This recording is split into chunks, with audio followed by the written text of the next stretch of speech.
Els canyissars de basses són uns hàbitats molt interessants perquè alberguen diverses espècies d'aus que tenen un cert grau d'amenaça. Especialment són molt interessants perquè els ofereixen refugi i parada durant el seu pas migratori. Aquests hàbitats, hi trobem espècies com ara els rapicatalons, el rascló, també fa el pas migratori per aquí, i espècies com els dardells, com el martinet ros o el martinet de nit.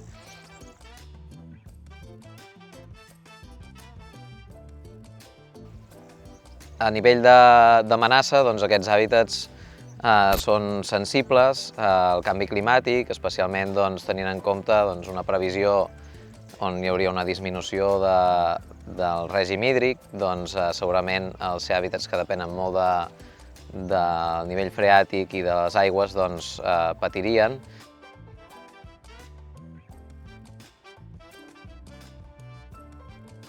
I bé, el que hauríem de fer és garantir que es conserven els que ja existeixen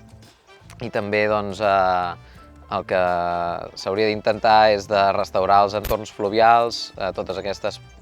àrees al voltant dels rius que han estat molt pertorbades al llarg de les darreres desenes d'anys i intentar crear-ne d'artificials per així tenir més disponibilitat d'hàbitat per totes aquestes espècies que realment els hi és essencial trobar aquests refugis.